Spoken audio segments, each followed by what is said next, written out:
많은 분들이 저에게 이거 마인드가 해외 마인드인데 라고 하시는 분들이 많으셨어요. 그래서 오늘은 제가 이때까지 경험한 나라들에 대해서, 그리고 내가 가장 좋아하는 나라는 어딘지 말씀드리도록 하겠습니다. 저도 이 컨텐츠를 찍으면서 한번 쭉 정리를 해봤는데 한 35개국 정도를 가본 것 같아요. 그렇다고 내가 외국에서 태어나서 외국에서 자라거나 아니면 외국에서 학교를 나오거나 뭐 이런 건 아니지만 뭐 상대적으로 해외 경험을 많이 하려고 노력을 했었던 것 같아요. 그래서 하나하나 한번 찾아볼게요. 태어나서 처음 가본 곳은 이라크였습니다. 제가 이라크에 가기 전까지는 해외라는 곳은 정말 갑부들, 선택받은 자들만이 가는 것이다, 내가 뭘 계획해서 가야지라는 상상조차 안 했던 사람이었는데 이때를 계기로 좀 바뀌었던 것 같아요. 그래서 이거는 저에게 진짜 큰 의미가 있는 여행이니까 좀 자세하게 한번 다뤄볼게요. 이분은 어때요? 이분은 손석구입니다. 손석구 이동수 평행이론이라고, 손석구랑 저랑 좀 닮았다는 분들이 좀 계세요. 또 납치된 거야.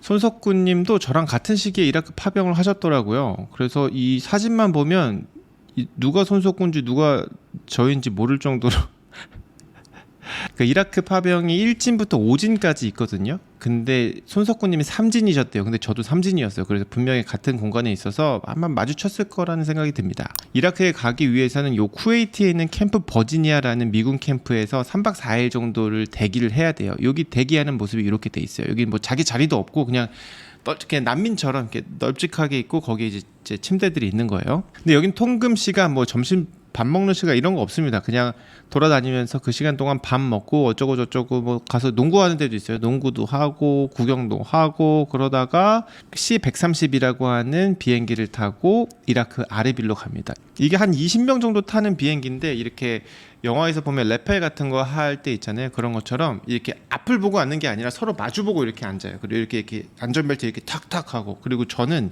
특이하게 개랑 같이 탔어요. 개. 뭐 전술 비행이라고 해서 이게 붕 돌면서 가거든요. 왜 그러냐면 그때가 격추시키기 가장 좋은 시점이래요, 이착륙이. 그래서 이렇게 붕 하는 동안 뭐 옆에 있는 토하고 뭐 개도 막 토하고 막 그랬었던 기억이 나네요. 그렇게 한참 비행을 하고 이라크 아르빌이라는 곳으로 들어가게 됩니다. 그때가 진짜 너무 기억나는 게 이게 제 생애 첫 해외잖아요. 이제 임팩트가 너무 센 거예요. 딱 문을 열고 나가자마자 모래바람이 쫙 불고 영하 50도에 선글라스 딱 끼고 있는데 그 안에 막 김서리고 이런 마스크 쓰고 막 거의 한 20년 전 일인데도 아직도 되게 생생하게 남아 있습니다. 저는 11톤 운전병이었어요. 외부 작전을 많이 나갔습니다. 그럼 이제 예전에 미군들이 한국 전쟁 후에 와가지고 우리나라 사람들한테 막 그 물품 나눠줬던 거 있죠. 그걸 제가 이라크 가서 했었던 건데, 저는 사실 되게 우리나라를 되게 좋아하는 사람인데 요때 그런 것들이 형성됐던 것 같아요. 구호 물자들 같은 거 나눠주고 막 호떡도 구워주고, 그리고 뭐 집도 지어주고 학교도 지어주고 배수로도 파주고, 이런 평화재건이라는 이름 아래 그런 활동들을 했었어요. 저는 특히 많이 작전을 나갔죠. 왜냐하면 물자를 실은 차는 반드시 나가야 되기 때문에. 그때 대한민국 이런 게 확실히 좀 그런 감정이 그때 생긴 것 같아요. 물론 이제 이 이라크 파병을 갔다는 것도 좀 특별하긴 하지만 저는 그 중에서도 조금 더 특별했다라고 말하고 싶은 건 뭐냐면, 이 자이툰 부대 전체에서 부대가 꽤 커요. 몇백 명이 이렇게 들어있는데 거기엔 특전사도 있고 뭐 해병대도 있고 공병대부터 해가지고 뭐 엄청 많은데 그 전체에서 딱 2명을 착출해가지고 쿠웨이트 지원단으로 보내거든요. 그 중에 그 2명 중에 1명이 저였습니다. 제가 왜 쿠웨이트에 뽑혔는지는 전혀 모르겠습니다. 뭐 영어를 잘해서 이런 건 전혀 아니었고, 저 때는 하이 헬로밖에 할 수 없었던 시절이기 때문에 그냥 군생활을 되게 잘 했어요. 열심히 했었고, 그래서 그랬던 것 같습니다. 6개월의 파병을 마치고 한국으로 귀국을 하면 한 달간 휴가를 주거든요. 그때 이제 나 이제부터 정말 열심히 살아야 돼. 그럼 이제 뭘 하지? 어떻게 열심히 살지? 라고 하면서 일본어 공부를 이때부터 시작을 하게 됐어요. 그 다음 해외 경험은 일본이었습니다. 2006년 11월 22일 날 전역하고 한 달 뒤에 일본어 자격증 따고 그 다음에 일본으로 향합니다. 3박 4일간 동경에 딱 갔었는데 그 느낌이 이런 거였어요. 전부 다 일본말이 써 있는 거죠. 어디선가 본 듯한 그런 글씨인데 내가 다 읽을 수 있는 거예요. 그래서 그때 그 희열? 기차에서 방송 나오는데 그게 말이 들리는 거. 그래서 지나가는 사람한테도 일부러 말 걸어보고 그러면서 내 일본어가 통하는구나, 더 열심히 해야 되겠다라고 생각했던 그런 중요한 계기가 됐었던 여행이죠. 그 다음으로 간 곳은 또 일본이었습니다. 일본 워킹 홀리데이를 갔어요. 제가 일본에 갔었던 이유는 세 가지 정도였던 것 같아요. 첫 번째는 경험이었고, 두 번째는 일본어 연습이었고, 세 번째는 돈이었습니다. 그래서 시부야역에 있는 쉬폰이라고 하는 카페에서, 근데 이때 사진이 없어가지고 구글링을 해보니까 있더라고요. 여기가 이제 시부야 하면 떠오르는 거, 그 시부야 역 앞에 거기 바로 붙어 있었던 진짜 조그만한 카페였어요. 주문도 받고 커피도 만들고 설거지까지 전부 다 하는 그런 곳이었던.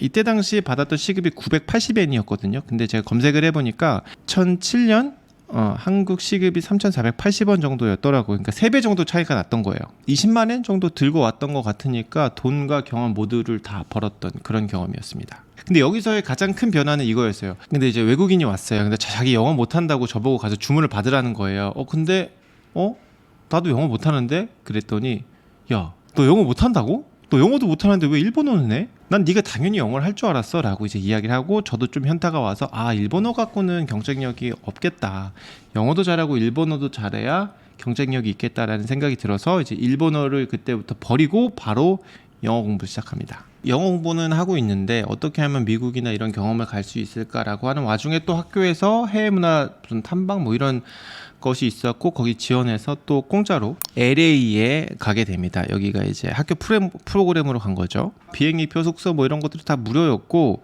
뭐 교수님하고 이제 교직원분도 한번 가셔서 뭐 미션 같은 것도 하고, 길찾기 미션 이런 것도 하고, 막 궁금한 거 막 가지고 오기 미션, 그리고 끝나고 막 발표도 하고 막 이랬었던 것 같아요.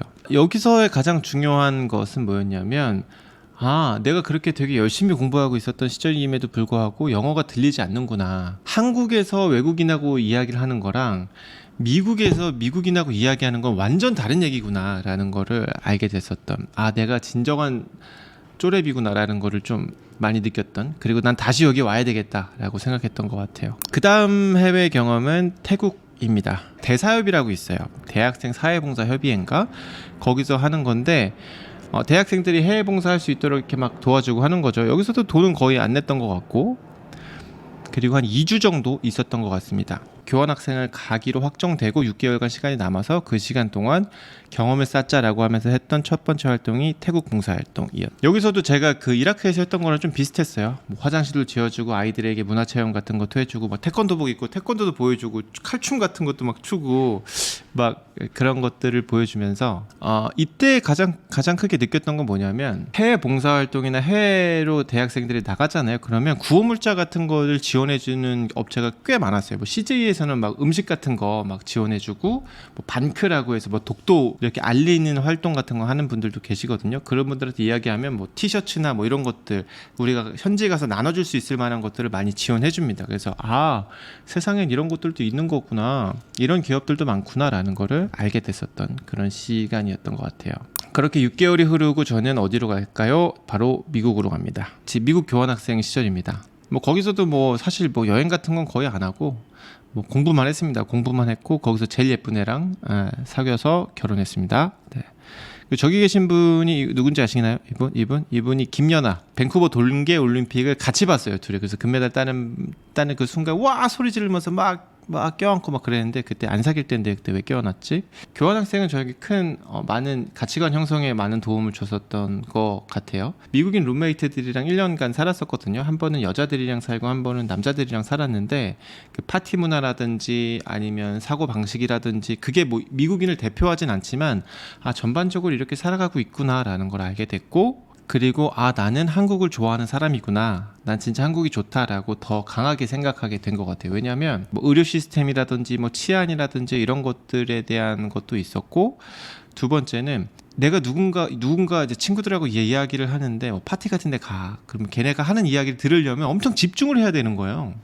집중해도 잘 안 들리고, 그래서 너무 불편하다 라는 생각을 했던 것 같아요. 그래서 더 열심히 영어 공부를 해서 이렇게 뭐 더 완전 네이티브 스피커가 돼야지라기보단 지금 내 영어는 맥스다, 나 여기까지만 하면 됐고 더 이상 노력하고 싶진 않아, 다시금 도돌이표처럼 한국이 짱이야 라고 생각했던 그런 계기가 됐었던 것 같습니다. 되게 웃기죠? 그 다음 밴쿠버네요. 캐나다 밴쿠버에 있었고, 이때는 사진이 없네. 미국에 있을 때 캐나다 방학 때 캐나다로 2주 동안 여행을 갔었어요. 근데 돈이 없으니까 비행기는 안 타고 버스 타고 갔거든요. 그레이하운드라고. 여기서 제가 이제 느꼈던 건 뭐냐면, 미국에서는 버스가 대중교통이라는 단어와 맞지 않는다. 마치 서울역 앞에서 있을 법한 그런 분들이 대부분이었고 좀 무섭기까지 했었던 그런 경험이었습니다. 제가 있던 아칸소에서 밴쿠버까지가 뭐 몇천 킬로 되겠죠. 근데 2박 3일 걸렸어요. 환승을 한 5번 했나? 왜 그랬냐면 그때 또 눈이 너무 많이 와가지고 가다가 멈추고 뭐 5시간 딜레이 되고 이런 적도 있었었고, 그래서 미국에서 버스 여행은 쉽지 않구나. 밴쿠버는 좋았어요. 밴쿠버는 좋고, 저는 이제 캐나다에 가보기 전엔 미국이나 캐나다나 둘 다 영어권이니까 잘 사는 나라라고 생각을 했는데, 캐나다에서 느꼈던 건 와, 되게 다들 건강하다, 체형이 되게 건강하다는 걸 느꼈고, 술, 담배가 엄청 비쌌어요. 제 기억으로 여기 신텍스라는 게 붙어가지고 미국보다 한 몇 배 비쌌던 것 같아요. 그러니까 사람들이 되게 쉐입도 좋았고, 뭐 의료 시스템도 훨씬 더 잘 돼 있었고, 그래서 캐나다가 되게 선진국이다, 이래서 살기 좋은 곳으로 뽑히는구나 라는 걸 알게 됐죠. 그 다음 여행지가 어딜까요? 여기는 어디냐면 여긴 자메이카예요. 소정이랑 둘이 도서관에서 공부를 하고 있었는데 갑자기 야, 우리 봄방학 때 여행 갈까? 제가 이렇게 써가지고 여행 갈래? 쪽지를 딱 보내니까 좋아, 어디 갈래? 많이들 가는 데가 멕시코였어요. 그래서 멕시코 갈래? 그러니까 멕시코 너무 좋아 라고 소정이가 얘기했는데 멕시코는 좀 흔하고 좀 특별한 곳이 없을까 라고 봤더니 그 옆에 자메이카가 있네. 그래서 야, 자메이카 가자 그래가지고 자메이카에 가게 됐죠. 그러니까 일반적인 여행은 아니었어요. 왜냐면 저희가 또 돈이 없으니까 아칸소 주립대학교 국제교류본부에 가서 우리 학교에 자메이카에서 온 사람이 있니? 만나보고 싶어 라고 해서 수소문을 해서 한 명을 만났고, 걔랑 이제 자메이카 여행에 대해서 어디 가면 좋고 이런 얘기를 하니까 야, 그럼 우리 언니네 집에 가서 살아 라고 해서 거기서 2주 동안 머물면서 자메이카 현지인 체험을 했죠. 자메이카에서 대중교통으로 저희가 여행을 했거든요. 봉고차 뭐 9인승 한 대가 오면 그게 버스예요. 그냥 버스라고 써있지도 않아. 그냥 걔가 와. 그럼 거기 한 20명 이상이 타요. 운전석이 있고 그 옆에 1인명 한 명이 타야지. 되잖아요. 거기 운전사가 타고 여기 3명이 타. 뭐 이런 곳이었었어요. 대마 파는 사람들이 그렇게 많아요. 거기서는 아마 대마초를 간자라고 불렀던 것 같아요. 그래서 지나가잖아요. 그럼 사람들이 막 이렇게 보면서 I'm a man of 간자 막 이래요. 그러면 나 간자 너 대마인데 줄까? 그러면 아니 난 괜찮아. 다운타운 이렇게 지나다니면 이렇게 2층 3층 이런 데서 사람들이 에이 동양 사람이 없으니까 헤이 컴온 올라오라고. 그래서 이렇게 막 마약하자고 막 이렇게 했는데 그런 건 당연히 안 했죠. 소정이를 보호해야 된다는 그런 입장이 되게 컸기 때문에 되게 주의 사주 경계를 하면서 갔었던 그런 여행이었던 것 같고, 기억에 남는 건 또 자메이카 하면 또 레게죠. 레게. 반말리가 살았었던 그 킹스턴의 트렌치타운. 맞아, 트렌치타운에 갔는데 이거 보세요. 여기 트렌치타운인데 여기서 사진을 찍으라는 거예요. 찍고 나서 봤더니 이게 대마초더라고요. 그래서 여기서 사진도 한번 찍었었고, 그 근처에 있었던 고아원 가서 아이들에게 먹을 것도 좀 사다 주고 그리고 왔었었죠. 또 기억에 남는 건 여기 레드 스트라이프라고 하는 로컬 비어가 있는데 그게 좀 맛있었다. 그리고 길거리에서 맥주를 마시려고 사면 따뜻한 거 줄까 차가운 거 줄까 이렇게 물어봤었던 게 되게 신기했어요. 맥주를 따뜻하게도 먹었었던 것 같아요. 그래서 그게 되게 신기했던. 그리고 나서 이제 미국 갔다 오고 제가 취업을 했으니까, 취업을 하니까 회사에서 상해를 보내줬습니다. 사실 회사 연수기도 했고 제가 도시국가를 별로 좋아하지도 않고 관심도 별로 없기 때문에 기억에 남는 게 크게 없습니다. 수정방 마신 거? 그것 정도밖에 없는 것 같아요. 그 다음 여행지는 팔라우입니다. 팔라우. 제가 팔라우에 갔던 게 2011년도거든요. 그때만 해도 팔라우라고 하면 그게 어디야? 필리핀? 팔라우는 자연이 미쳤어요, 진짜. 그리고 특히 여기 젤리피쉬 레이크라고 하는 건 지구상에서 볼 수 있는 곳이 여기밖에 없는데 그 진짜 신기했고, 밑에 바닥을 보잖아요. 바닥이 안 보여. 왜냐면 이 젤리피쉬들이 너무 산처럼 쌓여 있어서 바닥이 안 보였었어요. 근데 지금은 많이 죽었다는 얘기도 있더라고요. 이게 왜 그러냐면 이 젤리피쉬가 알칼리성이래요. 근데 사람들이 막 가니까 사람들 땀이나 특히 뭐 오줌 싸고 막 이러니까 이게 산성하고 결합되면서 많이 녹고 죽었다고 해요. 그래서 막 2, 3년 동안 이제 다 닫아놓고 했다고 하는데, 저는 진짜 와, 정말 신기했던 경험이었어요. 팔라우 바다는 진짜 최고였고, 스노클링만 하면 밑에 막 나폴레옹 피쉬랑 대왕조개 이런 것들이 있거든요. 대왕조개가 밑에서 이러고 있어. 이러고 있고, 바닷가 여기서 들어가시면 됩니다. 여기 가면 물고기 20만 마리 있어요 라고 해서 20만 마리 하고 딱 들어갔는데 최소 20만 마리. 휴양지를 간 건 이때가 처음이었거든요. 근데 그 뒤로 뭐 발리, 코타키나발루, 다낭, 뭐 이태리, 뭐 산토리니, 뭐 시칠리아, 호주, 뭐 자메이카, 심지어 몰디브까지 다 갔었는데 바다는 팔라우가 짱이다. 그 다음으로 갔던 곳이 싱가포르이네요. 도시국가 제가 관심이 없다고 했잖아요. 싱가포르에 간 이유는 소정이가 그때 싱가포르에서 인턴을 하고 있었어요. 그래서 인턴할 때 보러 갔었고 제가 반지를 챙겨가서 우리 커플링을 선물로 줬던 그런 추억이 나네요. 여보 퀴즈. 이 안에 뭐라고 써있어? 뭐라고 써있게? 글을 썼어? 글이 써있어. 기억 안 나지? 아니 우리 각인이 되어 있었다고? 뭐라고 써있게? 진짜 뭐라고 써있어? 갑으로 시작해. 갑? 영어야 한글이야? 갑으로 시작하는 영어가 어딨어? 갑? 갑자기 찾아온 내 사랑? 갑순이야 갑들. 깜짝 놀랐네. 기억나. 뭐 기억 남는 거는 뭐 그냥 마리나 베이 샌드 저거를 쌍용에서 졌다 와 정말 자랑스럽구나 정도였던 것 같습니다. 뭐 크게 감흥은 없었어요. 그 다음에 갔던 여행이 세부입니다. 소정이랑 같이 갔고 그때는 소정이도 취업하고 저도 취업한 상태라서 돈이 좀 있었던, 그래서 결혼을 앞두고 야 우리 세부 여행 가서 우리 스쿠버 다이빙 자격증 따러 가자라고 해서 4박 5일 동안 갔었어요. 그래서 4박 5일 동안 다이빙만 했고, 세부는 좋았던 건 확실히 싸긴 싸다. 음식점에 들어가면 이제 2, 3만 원이면 정말 배부르게 먹으니까 그게 너무 좋았고, 태어나서 처음으로 크라운 카지노인가 호텔 카지노에 가서 3시간, 4시간을 놀았던 것 같아요. 그래서 그 카지노 그 경험이 재밌었었고, 그렇지만 치안은 좋지 않더라 라는 생각이 들었습니다. 그 다음이 신혼여행이네요. 저희가 신혼여행을 알래스카로 갔었던 이유는 저 때문입니다. 저희 버킷리스트가 그 이글루에서 한번 자보는 거였었거든요. 근데 그 얘기를 소정이랑 사귀기 전부터 소정이한테 했었어요. 근데 그거를 이제 계속 이야기하다가 신혼여행으로 가자라고 제가 제안했고, 소정이가 그래 좋아 라고 해서 알래스카로, 그것도 겨울에 가게 된 거죠. 되게 고맙다고 생각하는 건, 보통 신혼여행 가면 예쁘게 사진도 찍기 때 막 이태리 가면서 스냅 사진 찍고 이런 게 되게 유행이었는데, 막 패딩 막 이만한 거 막 하고 하니까 뭐 자신의 로망을 조금 포기하고 저의 로망을 채워줬었던 그런 게 참 감사했던 것 같아요. 알래스카는 기대 이상이었습니다. 너무너무 좋았고, 알래스카에서도 최북단으로 가서 거기에 오두막집에서 며칠 있고 더 올라가서 최북단에 거의 지구의 가장 북쪽에 있다는 그런 노천 온천에 가서 그 머리는 이제 얼고 몸은 따뜻하고 사람도 별로 없고 음식은 너무 맛있고 이런 경험들을 했죠. 개썰매도 타고 좋은 시간이었습니다. 언젠가 결혼 20주년 정도가 되면 리마인드 웨딩으로 한번 알래스카를 가보는 것도 좋지 않을까라는 생각이 들어요. 알래스카의 겨울은 11시쯤에 해가 뜨고 4시쯤에 해가 져요. 그러니까 거의 낮 시간이 없어요. 그래서 저희는 맥주 한 2박스, 3박스씩 싣고 다니면서 머물면서 맥주 마시고, 밖에 오로라가 나오면 나가서 오로라 보고 눈밭에 누워서 맥주 옆에 꽂아놓고 사람들하고 이야기하고, 그 오두막집이 보통 하루 묵거나 잠깐 스팟으로 오로라 헌팅하고 가는 건데 우린 거기서 3일인가 4일을 묵었죠. 그래서 실컷 봤죠. 아름다운 시간이었습니다. 그 다음 여행지는 그리스, 터키입니다. 이거 결혼하고 나서 간 거예요. 처음에 그리스 도착해가지고 기억나는 건, 그리고 파르테논 신전이었나요? 여기 생각보다 뭐 공사 중이 너무 심해가지고 그렇게 좋진 않았었던 그런 게 생각납니다. 근데 이 산토리니는 좋았어요. 산토리니는 좋았고 숙소도 깨끗하고 음식도 맛있었고, 또 관광지다 보니까 사람들도 다 친절했었던 것 같아. 그리고 거기 누드비치도 있었는데, 누드비치인지 그냥 그 사람들이 벗은 건지 모르겠는데 많은 사람들이 벗고 있었어요. 근데 그런 것들 처음 보면서 아주 신기하다라고 생각이 들었고, 제일 좋았던 순간은 거기였어요. 일몰 때 사람들이 그 스팟에 모여서 다 손에 맥주 하나씩 들고서 거기서 맥주 마시면서 일몰을 보는 그때가 제일 많이 생각이 납니다. 산토리니에서 빌린 차도 되게 작은 차였어요. 저희는 항상 작은 차만 타고 작은 차만 빌리고 했었습니다. 저희가 여행을 되게 많이 다녔는데 좋은 데서 잔 적은 진짜 없어요.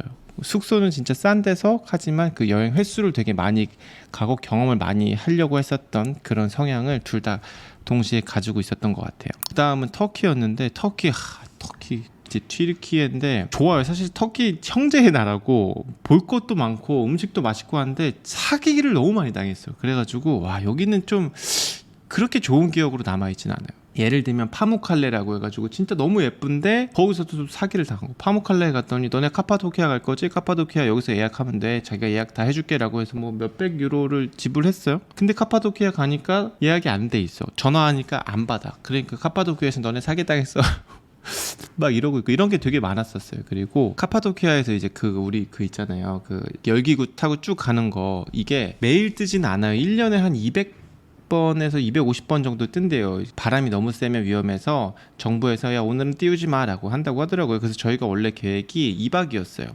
첫날은 예약이 안 돼 있다고 해서 못 탔고 둘째 날은 안 떴어요. 그래가지고 저희가 고심 끝에 야 우리 비행기표 연장하자, 여기까지 왔는데 이거 보자라고 해갖고 하루를 더 연장했는데 그날 또 안 떴어요. 그래서 아 이건 운명인가 보다 하고 다시 이스탄불에 갔죠. 이스탄불에서도 좀 사기였던 게 뭐냐면 택시를 탔어요. 저희 둘 다 배터리가 없었거든요. 그래서 그 택시기사한테 우리가 배터리가 없어서 그런데 어디까지 꼭 가죠? 라고 했는데 배터리가 없다고 하니까 예를 들면 서울에서 수원까지 가야 되는데 중간에 분당 이런 데서 다 왔어 내려 여기서 한 블록만 가면 니네 숙소야 라고 해서 내렸는데 수원이 아니라 무슨 분당 뭐 강남 이런 데다 그냥 내려준 거예요. 사람한테 사기당한 거 빼고는 다 좋았던 튀르키예 였습니다. 여기서 이발도 했어요. 여기서 터키에서 이발도 하고 뭐 재밌었습니다. 그 다음에 이제 뭐 출장인데 말레이시아 코타키나발루 갔었었고 여기 뭐 넥서스 리조트인가 또 출장이라서 크게 기억이 없어요. 이때 뭐 그 휴양지에 관심이 또 별로 없었어서 그리고 팔라우에 갔다 왔기 때문에 물에 발도 안 담궜습니다. 그리고 다낭이었는데 다낭도 수영장만 갔지 뭐 바닷가에 물을 들어가거나 하진 않았고 크게 볼거리가 진 않았던 것 같아요. 차라리 다낭 그 밑에 뭐 호이안 뭐 이런 데가 더 좋았던 것 같고 뭐 큰 기억은 없습니다. 그리고 인도네시아 발리를 갔다 왔죠. 발리가 멀어요. 발리에 가서 첫 번째 느낌은 굳이 7시간 8시간 비행기를 타고 여기까지 와야 되나? 라는 게 첫 번째였는데 근데 발리 다운타운은 되게 힙했던 걸로 기억합니다. 그리고 풀빌라가 유명하죠. 풀빌라들도 좀 괜찮았었던 것 같고 근데 굳이 풀빌라 가려고 거기까지 가야 되나? 라는 생각을 많이 했어요. 뭐 딱히 크게 그런 기억은 없습니다. 이것도 출장이어가지고 이거 2박 3일인가 2박 4일인가로 갔다 왔었던 되게 빡센 출장. 그 다음 출장지가 미국이었네요. 미서부였었고 근데 미서부는 제 버킷리스트 중에 있었기 때문에 뭐 그랜드 캐년을 간다든지 아니면 라스베가스에 간다든지 이런 버킷리스트를 이룬 것들이어서 물론 바쁘긴 했지만 굉장히 좋았다. 나파밸리 와이너리 투어 이런 거 했었는데 그땐 나파밸리가 뭔지도 잘 모르고 와이너리 별로 와인 관심도 없고 난 소주 좋아하니까 근데 지금은 와인을 제가 좀 좋아하거든요. 그래서 지금 나파밸리 가면 더 재밌을 것 같은 오히려 나파밸리 와이너리 투어를 계속 했었어도 좋지 않을까? 하면 좋지 않을까라는 생각도 미국을 개인적으로 그렇게 좋아하진 않는데 와이너리 투어 좋았던 것 같아요. 미국 와인이 생각보다 되게 괜찮습니다.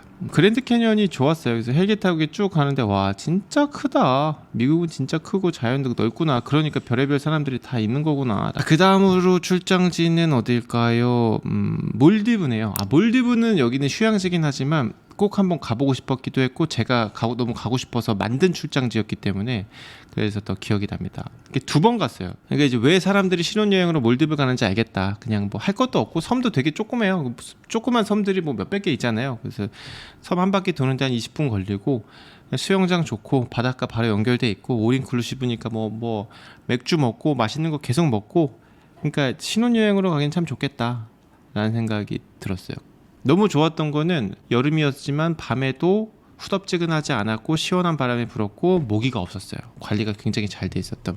여기서 좀 기억에 남는 건 몰디브는 거의 섬 안에 호텔이나 리조트 하나 이렇게 딱 있거든요. 호텔들을 이렇게 높게 짓고 그럴 수는 없어요. 왜냐면 지반이 약하기 때문에 대부분 이제 뭐 풀빌라나 이렇게 해가지고 뭐 30명, 50명, 뭐 100명 뭐 요 정도 수준인데 호텔 투숙객 대비 그 일하시는 분이 보통 평균 3에서 4배수 정도였었고 더 비싼 곳은 뭐 5배 정도까지도 갔다고 얘기를 들었어요. 뭐 관리가 섬이 되게 잘 돼 있는데 그래서 이제 여기 오신 분들 인스방파라고 해서 인도네시아, 스리랑카, 방글라데시, 파키스탄 여기 쪽 분들이 되게 많으셨어요. 그러면 그분들한테 물어보면 섬에 한번 들어오면 6개월에서 1년 정도는 거기 산다고 하시고 막 그랬던 것도 기억나고 저는 출장으로 갔으니까 그분들하고 이야기할 기회가 되게 많았거든요. 그 호텔 매니저라든지 뭐 총책임 자 이런 분들하고 얘기하면 섬에 계신 분들끼리 결혼하기도 하고 뭐 그런다고 했었던 게 기억이 납니다. 좋았어요. 몰디브 좋습니다. 그리고 출장은 두바이는 몰디브랑 같이 갔었던 곳인데 두바이도 2번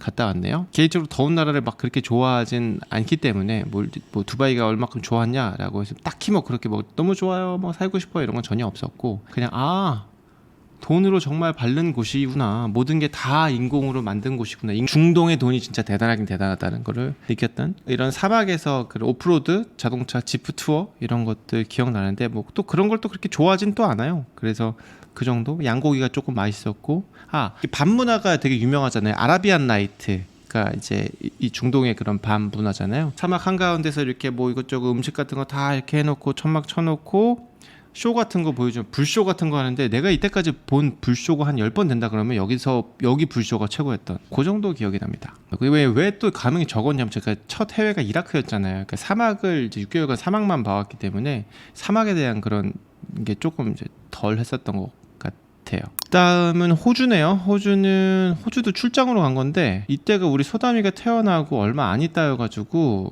되게 뭐 감흥이 그렇게 크진 않았고, 캥거루네, 캥거루 진짜 몸에 근육 많네, 이 정도. 뭐 시드니 오페라하우스 멋지네, 요 정도? 크게 저한테 감흥을 준 여행은 아니었어요. 그럼 이건 또 일본 아오모리라는 곳인데, 이것도 출장이었습니다. 출장 가서 이제 일본 관광청 쪽에서 초청을 받아가지고 거기 일본 관계자들이랑 갔는데, 여기 이거 북치시는 분이 우리로 따지면 아오모리 시장님인데, 사람들하고 막 술 마시고 막 하면서 이 북 같은 거 자기 개인기라고 막 쳐주고 그랬던 것 같아요. 그래서 제가 이때까지만 해도 일본어를 좀 했기 때문에 돌아가면서 이렇게 이야기를 하는데, 이 시장님이 저한테 좀 공격적으로 이런 걸 물어봤어요. 왜 한국 사람은 플라스틱 설저리를 이렇게 많이 하니, 성형수술을 왜 이렇게 많이 하냐고 나한테 좀 공격적으로 물어봐서 그런 이야기를 했었던 기억이 납니다. 아오모리는 좋았어요. 되게 좋고, 일본은 여행하기 참 좋은 나라인 것 같아요. 다음 여행지는 괌입니다. 뭐 괌도 그냥 출장이어가지고 크게 뭐 감흥도 없었고, 괌 호텔 투어 하면서 괌에 있는 호텔들 쭉 다 가보고, 근데 하여튼 그때 기준으로는 괌에서는 두지타니가 제일 좋았습니다. 우리 한국에서는 뭐 PIC가 제일 유명하죠. 뭐 PIC에서 골드카드를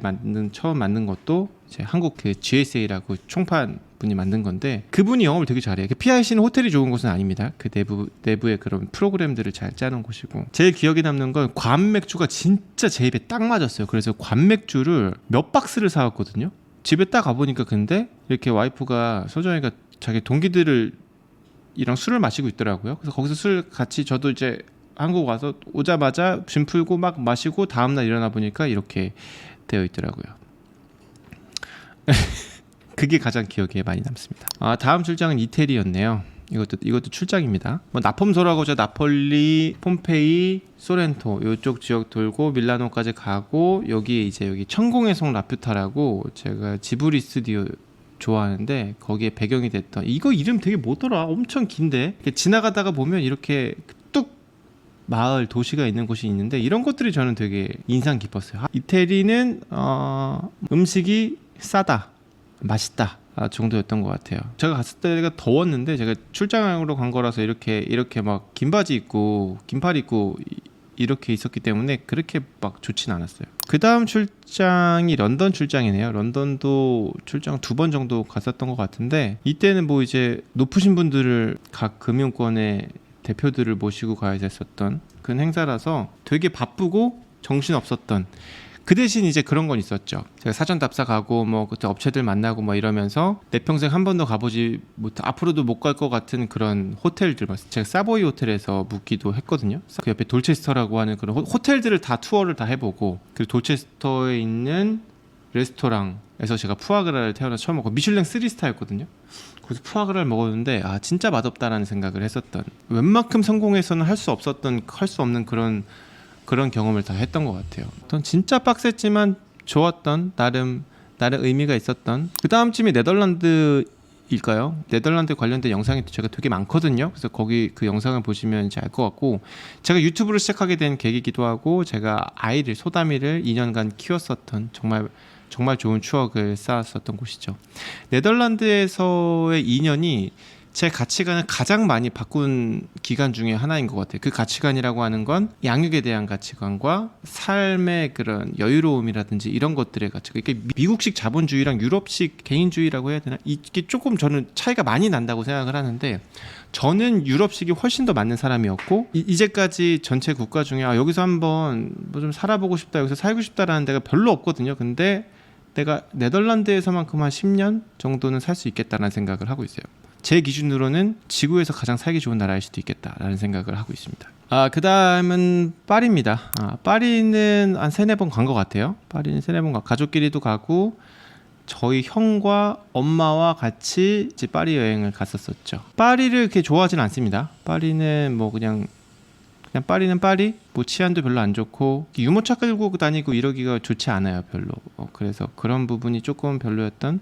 하지만 젊은 시절에 이제 애인과 같이 가기에는 파리가 낭만적이지 않을까라는 생각. 근데 좋았던 건 지베르니가 좋았어요. 지베르니 모네의 정원. 제가 모네 그림을 제일 좋아하거든요. 그림을 좋아하게 된, 그림에 관심을 갖게 된 네덜란드 이제 반고흐가 있으니까 고흐랑 모네. 그리고 여기는 시칠리아네요. 시칠리아가 뭐 이태리긴 하죠. 이태리긴 한데 이제 아내와 소다미와 같이 여행 갔던 곳인데 시칠리아 진짜 좋습니다. 제가 만약에 이태리를 다시 간다고 하면 저는 시칠리아로 갈 것 같아요. 음식도 너무 맛있었고 여행하기도 좋아하고 사람들도 더 아무래도 시골이다 보니까 뭐라 그래야 되지? 더 친절하고 프렌들리했다? 하여튼 이때 기억이 저는 물론 이제 첫 번째는 출장이었어서 그랬을 수도 있고 있는데 시칠리아는 진짜 좋았어요. 저 시칠리아 관련된 영상도 제 유튜브에 있으니까 한번 쳐보시면 나올 거예요. 일단 뭐 벨기에는 우리 처가댁 식구들이랑 갔는데 뭐 벨기에 뭐 별로 기억나는 게 없습니다. 뭐 브루셀, 겐트나 뭐 와플, 벨기에 와플 뭐 맛있었다. 근데 와플은 원래 맛있으니까. 그리고 특이했던 거 이제 프렌치 프라이라고 하잖아요. 우리가 그거를. 근데 이게 프렌치 프라이라고 하면 안 됩니다. 벨기에에서는 벨지움 프라이라고 해야 돼요. 벨기에에서 먼저 나왔다고 이쪽에서는 주장을 하고 있기 때문에 뭐 하여튼 뭐 뭔지 모르겠고 그냥 딱히 갈 이유가 있을까? 라는 생각이 드는, 여행으로 갈 이유가 있을까라는 생각이 들어요. 왜냐면 제가 그 네덜란드에 있었으니까 굳이 이런 거죠. 뭐 수원 살고 서울 살면서 굳이 대전 가고 대구 갈 일 별로 없잖아요. 뭐 그런 느낌. 아일랜드는 좋았습니다. 아일랜드는 저희 이제 형과 엄마와 소정이와 같이 갔었었죠. 그때 소담이가 뱃속에 있을 때였던 것 같아요. 되게 짧게 갔어요. 4박 정도 했나? 한 달 정도 여행해도 좋을 것 같은. 자연이 되게 좋았고 사람들이 진짜 프렌들리하고 모허절벽이라고 되게 큰 멋진 절벽이 있는데 여기서 특이했던 거 경험 하나. 화장실이 남녀 공용이었어요. 들어가면 똑같이 쉬하는 데 있고 사람 들어가서 여자 이렇게 응가하는 데 있고 그냥 남자 여자 모두가 똑같이 화장실에 들어가서 뭐 내 앞사람이 여자일 수도 있고 내 뒷사람이 여자일 수도 있고 이렇게 같이 갔던 게 되게 조금 되게 신기했었던. 아일랜드는 기회가 되면 한 번 더 가고 싶은, 뭐 영국을 가고 싶거나 이런 건 없는데 아일랜드를 한번 가보고 싶어요. 아일랜드나 스코틀랜드. 그리고 여기가 제가 정말 좋아하는 오스트리아입니다. 오스트리아 사진이 별로 없는데 소담이가 한 100일 지나고 나서 같이 이제 가족끼리 여행을 갔었던 그런 곳이죠. 왜 오스트리아를 좋아하냐면 호수를 좋아하는데 호수가 정말 많고 정말 깨끗하고 사람도 붐비지도 않고 너무너무 그 분위기가 너무 좋았어요. 음식은 뭐 그렇게 맛이 있었던 것 같진 않은데 오스트리아 정도면은 뭐 네덜란드를 되게 좋아하는데 그만큼 좋았다. 그 다음에 헝가리입니다. 헝가리는 제 친구, 가장 친한 친구죠. 친구가 있었기 때문에 간 거고 뭐 크게 감흥은 별로 없었습니다. 부다페스트 뭐 도시가 아름답고 유럽은 다 비슷비슷하니까 뭐. 근데 이제 친구가 거기 살고 있기 때문에 그 부분이 좋았고 오히려 여기보다 시오포크인가? 헝가리가 바다가 없잖아요. 헝가리 사람들이 바다처럼 가는 호수가 엄청 바다만큼 큰 호수가 있는데 거기는 좋았어요. 엄청 놀기 좋은데 짠물이 아니라 민물이니까. 그거 외에는 뭔가 내 친구가 살고 있는 나라 정도? 크로아티아는 여행 한번 가볼 만한 곳이다. 크로아티아의 두브로브닉하고 플리트비체는 참 좋았다. 그리고 거기서 이제 뭐 카약 타면서 석양 보고 이런 것도 좋았고 또 장인 장모님을 모시고 갔었기 때문에 더 좋았었던 것 같아요. 이때도 소담이가 뱃속에 있을 때여가지고 소정이가 술을 못 먹었던 기억이 납니다. 이거는 스위스인데 스위스는 사실 두말하면 잔소리죠. 스위스 영상도 제가 올려놨으니까 보면 좋고 스위스 여행도 제 버킷리스트 중에 하나였습니다. 뭐냐면 스위스 캠핑카 여행이었는데 2주 동안 스위스 전역을 돌면서 뭐 전역을 돌았다고 하긴 그렇지만 너무 진짜 아름다웠고 진짜 도시 마을 너무 아름답다. 비싼 것 빼곤 다 좋다. 근데 저희는 또 사실 숙소 걱정이 없었잖아요. 캠핑카를 몰았으니까. 그래서 너무너무 좋았던, 진짜 하길 잘했던 그런 여행이었습니다. 그 다음 여기는 아이슬란드 너무 좋죠. 아이슬란드도 다시 한번 가보고 싶은. 저희가 아이슬란드를 또 겨울에 가야 됩니다. 여기가 이렇게 운전하다 보면 이렇게 차가 이렇게 눈밭에 덮이고 정말 죽을 뻔하기도 하고 눈이 너무 많이 내려서 앞이 안 보이는데 길에 가로등도 없고 막 해가지고 근데 여기서도 노천온천 갔었던 거, 그리고 이제 폭포가 엄청 많아요. 그 폭포를 봤었던 것. 아이슬란드를 한마디로 표현하자면 여기가 지구인가? 지구가 아닌 것 같은 그런 느낌을 많이 받았었고, 여긴 뭐냐, 뭐 룩셈부르크인 것 같은데 유럽의 도시 국가죠. 근데 예뻤어요. 예쁘고 룩셈부르크는 기름값이 되게 쌌던 것 같은데 그 정도? 그 작은 나라 정도? 근데 굳이 꼭 찾아갈 이유는 없는 그런 나라로 기억을 합니다. 그대로 또 몇 가지가 있는 것 같기도 하고 없는 것 같기도 한데 제 머릿속에 남아있는 나라는 이 정도인 것 같아요. 저에게 이렇게 이런 영감을 줬었던 여행을 이렇게 순서대로 말해본다면 뭐 이라크, 뭐 일본, 뭐 태국, 미국 뭐 이런 순이었던 것 같으니까 결국은 해외 경험의 순서, 그 순서대로 제가 조금 나에게 그런 충격 이런 것들이 되게 컸었던 것 같고, 최초의 경험이기 때문에 문화가 다르다라는 사실을 아는 게 되게 신기했던 거죠. 그 나라는 아마 다른 나라였었어도 마찬가지였을 거예요. 그 이외의 나라들은 뭐 크게 물론 엄청나게 아름답다 진짜 와 이런 경치가 있어 라는 힐링은 있었지만 내 삶을 이렇게 변화시키거나 그런 경험은 초반에 겪었던 나라들, 그러다가 네덜란드에서 2년 정도 살면서 그 문화에 조금 더 깊이 들어갈 기회가 생겼었던 거고, 나와 지금 다른 문화를 체험을 하면서 아 여기 문화는 이렇구나, 거기에서 한 단계 조금 더 나아가서 아 이 중에 내가 좋아하는 문화는 이거네,